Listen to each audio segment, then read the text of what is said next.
오늘 시승할 차량은 K8 1.6 터보 하이브리드 시그니처 트림이고요. 드라이브 와이즈, HUD 팩과 스마트 커넥트, 메리디안 프리미엄 사운드, 전자제어 서스펜션, 컴포트, 프리미엄, 그리고 마이너스 옵션으로 후방 주차 충돌 방지 보조와 원격 스마트 주차 보조 시스템이 빠진 차량입니다. 지금 만약에 이 차량을 출고하신다고 하면 차량 가격과 비용까지 해서 대략 5,080만원 정도예요. 참고하시기 바라고요. 우선 시승하기 전에 연비를 가장 궁금하게 생각하실 텐데, 이 시그니처 트림의 연비는 복합 연비가 17.1km/L고요. 도심 연비는 17.2, 고속 연비는 16.9km 이렇게 나오고 있습니다. 전장과 전폭 디자인에 대해서는 여러분들 많이 보셨을 테니까 넘어가도록 하고, 저는 그랜저 하이브리드를 타고 있다 보니까 그랜저 하이브리드 대비해서 이 차량이 어떤 점이 좋은지 이렇게 말씀을 드려보도록 하겠습니다. 첫 번째로 가장 부러운 건 트렁크예요. 트렁크를 여시게 되면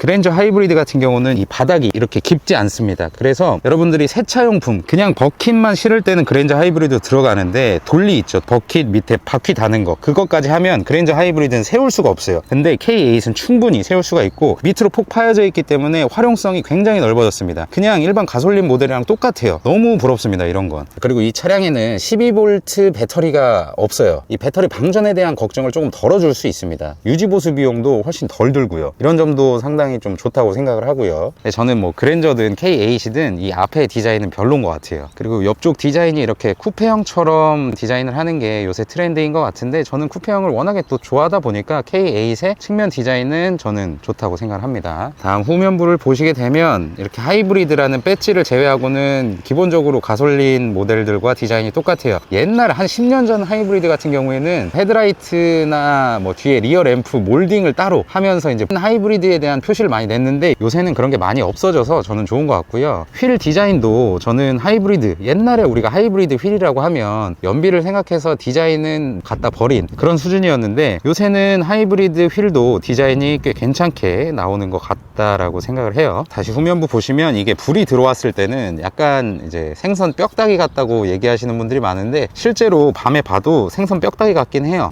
차가 그렇게 디자인 됐으니까 뭐라고 할 말은 없는 것 같아요. 개인의 생각에 맡기도록 하겠습니다. 이제는 실제로 주행하면서 어떤 느낌인지 이야기를 해보도록 하겠습니다.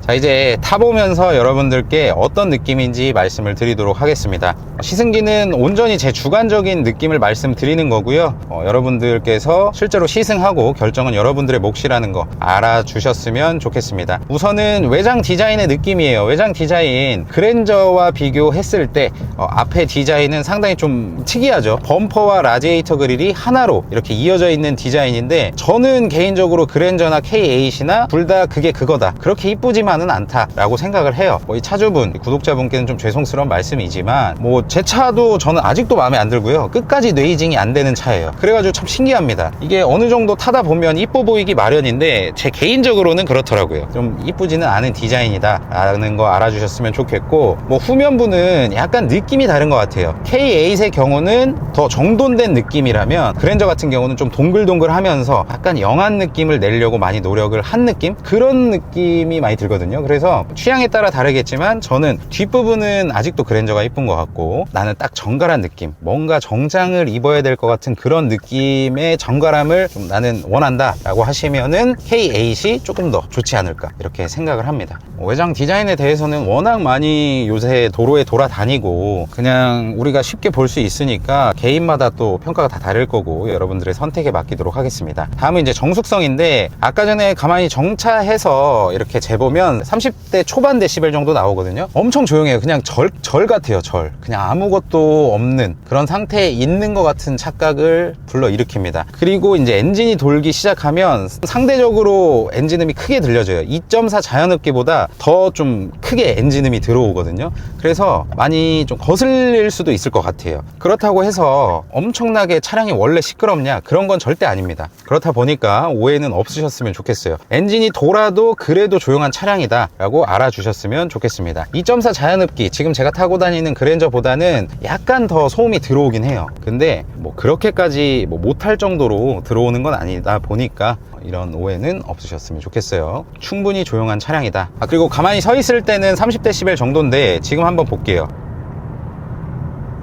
공조도 켜져 있고 지금 60km로 주행하는 상태에서는 한 68dB, 9dB 정도 왔다 갔다 하는데 정말 조용한 편입니다. 지금 차가 이렇게 지나가는 소리가 아예 안 들릴 정도는 아니지만은 그래도 전반적으로 봤을 때 준대형 차급을 생각했을 때 조용하다라고 말씀을 드릴 수가 있어요. 그리고 이 차량 가격이 약 등록 비용까지 합치면은 5,080만 원 정도 되는데 한국차가 너무 비싸다, 가격을 계속 올린다라고 많이들 말씀하시잖아요. 그게 사실입니다. 올라간 건 사실이에요. 근데 저는 어쩔 수 없다고 생각해요. 비싸졌다고 해서 저희가 필요한데 안 사는 것도 아니고, 못 사는 경우는 어쩔 수 없지만 그냥 저는 가격에 대한 투덜거림은 잘 안 하는 편이거든요. 왜냐면 그냥 개인적으로 생각하기에 내가 정말 필요한 거면, 그게 조금 비싼 거면 돈을 좀 열심히 더 벌자라는 주의여가지고 그렇게까지 반감이 들지는 않는데, 많이들 뭐라고 하시더라고요. 그러면 가성비 옵션으로 꾸며놓은 영상도 있으니까 그거 한번 보시고 가성비 구성으로 사셔도 크게 문제는 없습니다. 그래서 너무 그렇게 안 좋게만 보시지 않았으면 좋겠어요. 수입차 중에서 뭐 이 가격대에 살 수 있는 수입차가 있긴 하지만 같은 급이 아닐 거예요. 등록 비용까지 합해서 이 정도의 가격에 동급의 수입차는 없다고 생각하시면 됩니다. 5 시리즈 E클래스 뒷자리에서부터 아예 이런 비교 대상이 아니고요. 물론 이 벤츠의 럭셔리한 그런 마크빨이라든지 브랜드빨이라든지 BMW의 그런 운동 성능을 다 따라잡진 못하지만, 그렇다고 해서 운전을 못하거나 어딜 못 가할 만큼의 차량 성능을 갖고 있는 건 아니거든요. 그런 부분들을 생각해 봤을 때 국산차를 선택하는 게 아직까지는 그래도 합리적인 선택이다라고 저는 생각을 합니다. AS도 편하고, 저는 이제 뭐 수입차 지금 계약해서 기다리고 있고, 국산차는 그랜저 하이브리드를 타고 다니지만 각각의 장단점이 있는 거고 각각의 좀 추구하는 방향성이 다른 것 같아요. 다음은 이제 서스펜션 승차감을 말씀드릴게요. 앞에 방지턱이 있다 보니까 방지턱을 넘었을 때 차가 다시 떨어졌을 때 그 후의 진동은 훨씬 탄탄합니다. 그러니까 그랜저 하이브리드는 이렇게 옛날에 노면을 타듯이 저런 방지턱을 넘어도 두세 번 정도 출렁이는 게 느껴져요. 아무리 둔감한 사람이라도 느껴질 수밖에 없는 꿀렁임입니다. 지금 이 차량은 방지턱을 넘어도 그런 넘고 떨어진 후에 꿀렁거림이 거의 없어요. 그랜저보다는 훨씬 탄탄한 느낌이에요. 거짓말 좀 더 못해서 BMW 세단을 타는 느낌, 그런 느낌이 나요. 왜냐면 이 차량이 전자제어 서스펜션이 달려있기 때문에 그런 걸 수도 있어요. 근데 저는 이런 느낌을 더 좋아합니다. 완전 옛날처럼, 옛날 뭐 버스라든지 이런 진짜 물침대 같은 승차감을 되게 안 좋아해요. 멀미도 되게 심하게 나고 좋아하진 않는데 딱 이 정도 승차감 좋은 것 같아요. 이런 맨홀 뚜껑을 지나간다고 하더라도 서스펜션이 가변식이기 때문에 딱 잡아주는 그게 있거든요. 지금도 넘어보면 그냥 넘고 끝이에요. 낙차가 상당히 심한 방지턱이었는데 넘고 끝입니다. 급격하게 코너를 돌아 나갈 때 혹은 급차선 변경을 할 때, 제가 알고 있는 국산차들은 웬만하면 좌우로 이 롤이 좀 심하거든요. 근데 이 차량은 그게 없어요.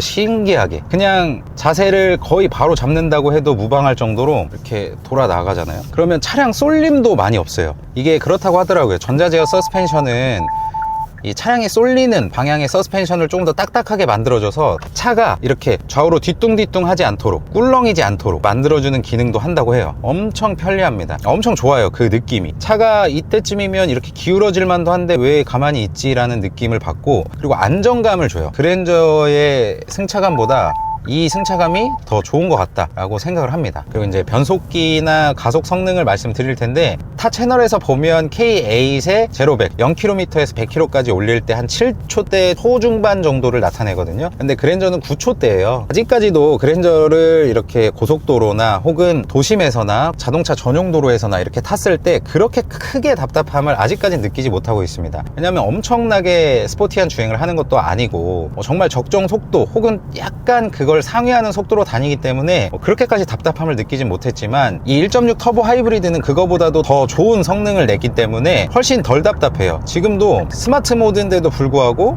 이렇게 합류하는데 전혀 무리가 없습니다. 1차선에서 약간 가속을 좀 더 해볼게요. 지금 80인데 엑셀을 밟으면 치고 나가는 이 느낌이 너무 좋습니다. 전혀 안 답답해요. 그랜저보다 훨씬 좋아요. 훨씬 빠르게 느껴지고 체감상 훨씬 좋아요. 진짜 좋아요. 이걸 타고 답답하시다라고 하면 지금 뭐 국산차에서 쳐다보실 일은 아닌 것 같고 조금 더 펀카 쪽으로 가시는 게 훨씬 맞는 것 같다라고 생각을 하고, 편안하게 타고 다니는 준대형 세단이라는 걸 감안을 했을 때는 전혀 부족하지 않고 차라리 차고 넘치는 성능이다 라고 말씀드릴 수가 있을 것 같습니다. 이제 고속도로니까 주행 편의장치 한번 볼게요. 지금 94km 정도로 주행을 하고 있는데 이 버튼을 누르게 되면 바로 지금 내가 주행하고 있던 속도로 세팅이 됩니다. 그리고 이 버튼을 한 번씩 올리게 되면 1km씩 길게 올리고 계시면 10km/h 단위로 세팅이 돼요. 이 고속도로 지금 100km 고속도로라서 100km가 되면은 이렇게 초록색 불이 들어오는데요. 이대로 그냥 가시면 됩니다. 여러분들에게 보여드리기 위해서 잠깐 떼보면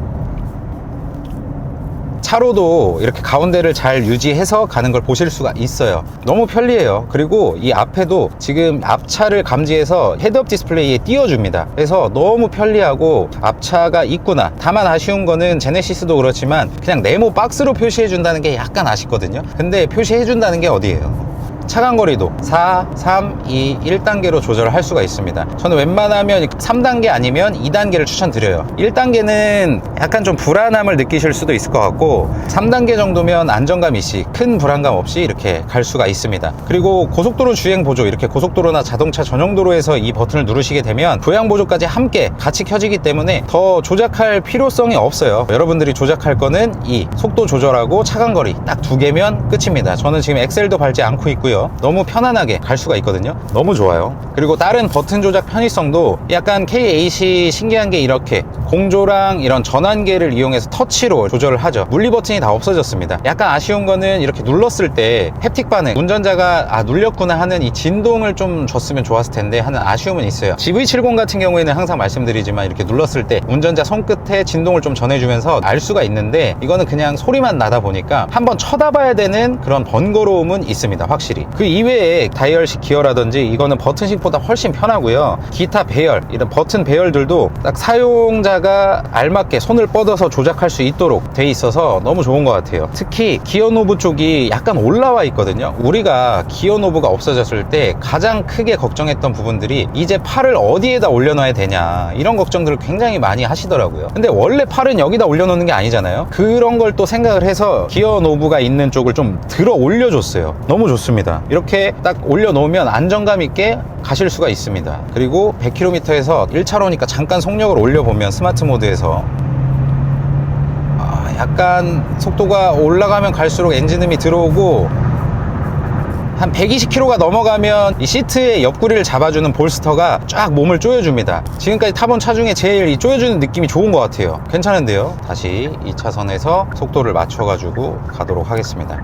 자, 이렇게 가시다가 나는 이 고속도로 주행 보조를 끄고 싶다라고 하시면 이걸 그냥 한번 눌러주시면 되고요. 일시정지를 하고 싶다라고 하시면 이 버튼을 앞쪽으로 한번 짧게 눌러주시면 일시정지가 되고, 혹은 브레이크를 한번 짧게 밟아주시면 일시정지가 됩니다. 여기서 다시 활성화시킬 때 한번 눌러주시면 돼요. 한번 눌러주시면 원래 설정했던 지금 99km의 속도로 가고, 여기서 속도 조절 버튼을 한번 위로 올리시면 현재 속도로 다시 세팅이 됩니다. 이렇게 편리하게 사용하시면 돼요. 편의장치 중에 하나인 또 헤드업 디스플레이도 그랜저와 비교해서 다음 세대 께 들어가 있다 보니까 크기도 크고 표시해주는 정보도 많고, 가장 저는 좋았던 게 내가 가야 할 차선을 헤드업 디스플레이에 표시해줍니다.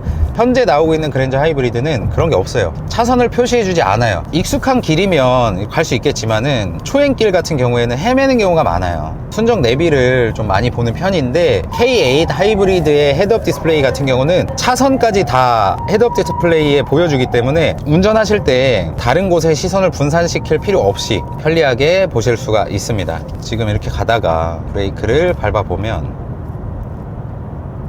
브레이크를 밟을 때 이 앞에서 고주파음이 좀 나긴 나요. 전자파 소리 그런 게 좀 나긴 하는데 뭐 노래를 틀으시거나 라디오 들으신다고 하면 그렇게까지 거슬릴 만한 소음은 아니고요. 브레이크의 담력이 조금 세게 들어와요. 초반 담력이. 그러니까 약간 빨리 들어온다는 느낌? 그런 느낌이 굉장히 강하고, 관성주행을 할 때 회생제동의 느낌도 그렇게 운전하는데 방해될 만큼의 회생제동의 느낌은 아닙니다. 지금도 가다가 줄여보면 살짝만 세게 이렇게 발목을 까딱까딱 하더라도 너무 잘 줄여줍니다. 약간 특성이 그런 것 같아요. 현대차는 초반 담력이 그렇게 세지 않은데 기아차는 초반 담력이 세고 그 뒤로는 좀 약해지는 그런 느낌? 지난주에 카니발을 시승했을 때도 그런 느낌을 좀 많이 받았어요. 그래서 초반 담력은 센데 뒤로 가면 갈수록 좀 약해지는 그런 느낌이에요. 적응하시면 확실히 뭐 안정적인 제동을 할 수가 있습니다. 지금도 어느 정도 타다 보니까 적응이 됐는데 살짝 진짜 살짝 밟고 있으면 이렇게 원하는 강도대로 차를 제동을 할 수가 있고 조금 더 세게 밟는다고 하더라도 약간은 좀 당황스럽게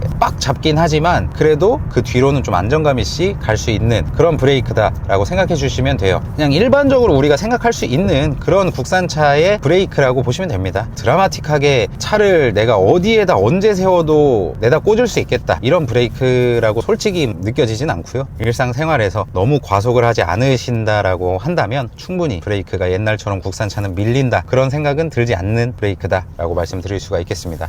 연비는 지금 목적지까지 8km 정도가 남았는데 19.4를 마크하고 있습니다. 중간중간에 가속도 많이 하고 답답하지 않게 연비 주행을 한 게 아니거든요. 근데도 불구하고 19.4km/L라는 거는 정말 요즘같이 유가가 비싼 시즌에는 너무너무 소중한 연비예요. 저도 하이브리드를 타고 있지만 지금 유가가 뭐 1,700원대 초중반이고 지금 2,000원 가까이 하는 지역들도 있잖아요. 근데 하이브리드를 타면 주행 습관에 따라서 연비를 올릴 수가 있기 때문에 유가가 상승하는 거에 대한 부담감을 약간 줄일 수가 있습니다. 뭐 이 차량 같은 경우 3.5리터 파워트레인이 있지만 그런 차량은 안 봐도 뻔하거든요. 제가 타면 무조건 한 자릿수고 하이브리드 같은 경우는 2.4 자연흡기를 탄다고 하더라도 한 자릿수를 본 적이 없어요. 아무리 때려밟고 다녀도. 그래서 유가가 올라가면 살살 다니거나 정속으로만 다녀도 연비가 너무너무 좋아지기 때문에 이 연비는 진짜 미쳤습니다. 너무 좋아요. 그랜저 하이브리드보다 CC가 낮죠. 1.6 터보 저배기량 터보 엔진이 들어가 있기 때문에 자동차세도 엄청 저렴합니다. 자동차세가 CC별로 나오잖아요. 차이가 좀 많이 나요. 그런 세제 혜택 측면에 있어서도 매년 나오는 거기 때문에 이 소유하는 동안 금전적인 좀 이득을 챙길 수 있는 부분이죠. 이게 너무 좋다고 생각합니다. 다음 그랜저가 나오면 아마 그 그랜저에는 1.6 터보 하이브리드가 달려 나올 건데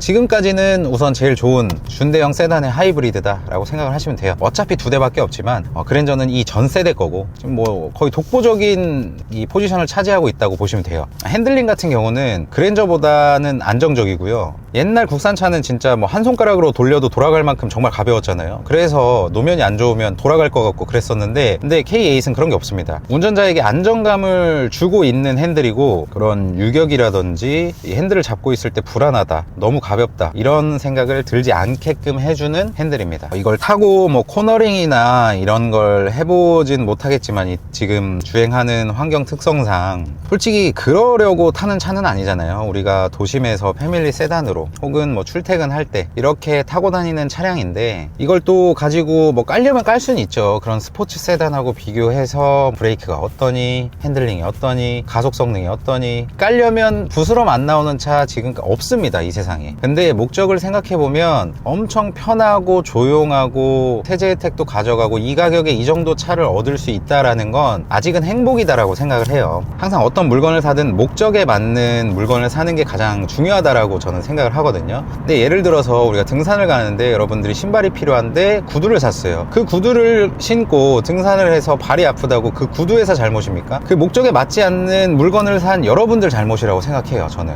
근데 그렇게 등산을 가려고 등산화를 사고 혹은 편하게 신으려고 운동화를 사고 이런 목적에 맞게 어떤 물건을 산다라고 하셨을 때 딱 맞는 결정을 하셨을 때는 저는 뭐 전혀 불만이 없는 그런 차다. 특출나지도 않지만 그렇다고 해서 불만도 없는 그런 차, 무난한 차. 원래 차급이 커질수록 이 하이브리드를 타는 그 효율이 더 좋거든요. 왜냐면 차가 작은 준준형 같은 경우에는 가솔린도 연비가 잘 나와요. 근데 준대형 같은 경우에는 차도 무겁고 크고 하다 보니까 가솔린 단일 파워트레인은 너무 이 연비가 극악무도하다 보니까 좀 꺼려지는 게 사실이거든요. 근데 이런 연비도 챙겨가면서 1.6 터보 하이브리드다 보니까 세금도 저렴하고 여러모로 이점이 많은 차량입니다, 진짜.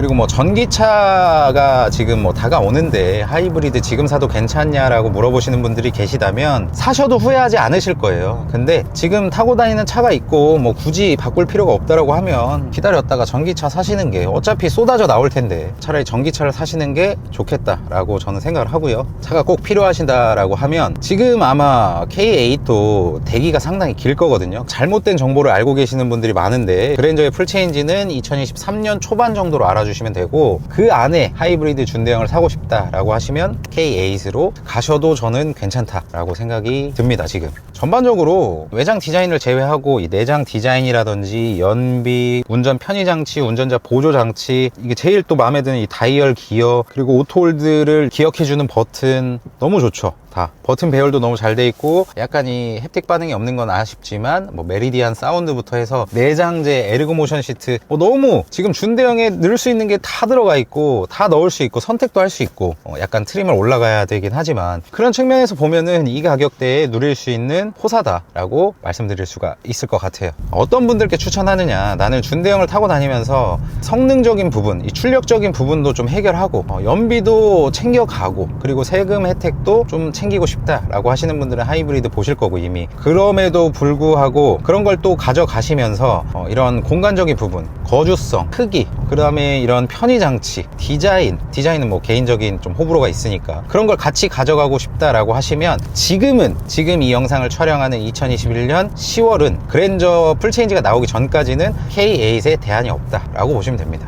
그리고 이 차 구매하신 분이 제 영상을 보고 개차 어플리케이션을 통해서 구매를 하셨거든요. 근데 그분도 그렇게 말씀하셨어요. 너무 좋은 조건으로 잘 구매를 했고 여전히 만족한다고. K8 하이브리드나 뭐 가솔린, LPI 알아보실 분들은 영상의 고정 댓글에 있는 개차 링크를 통해서 차량 견적 알아보시면 여러분들이 이곳저곳 알아보실 필요 없이 가장 좋은 견적을 제시한 딜러분과 여러분들이 만나는 시스템으로 되어 있기 때문에 꼭 견적 한번 뽑아 보시고요. 어차피 알아보실 거니까. 물론 비교는 다 해보세요. 다 해보시되 한번 견적 이곳저곳 알아보실 거니까 한번 해보시라는 의미고, 견적 신청하실 때 추천인의 블라인드 입력하고 차량 실제로 출고하시게 되면 7만원 상당의 소낙스 손세차 세트를 개차에서 따로 지급하고 있으니까 이 혜택도 꼭 받아가셨으면 좋겠습니다. 이 차를 타고 기존처럼 뭐 와인딩을 간다던가 산길을 간다던가 코너링을 즐기진 못했지만 그런 목적의 차량이 아니기 때문에 그냥 오늘은 여기서 시승을 마치도록 하겠습니다. 여러분들의 궁금증을 모두 해결해 드리진 못했을 거예요. 그리고 뭐 공학적인 부분들은 저는 말할 자신이 없으니까 그런 거는 뭐 오토기어나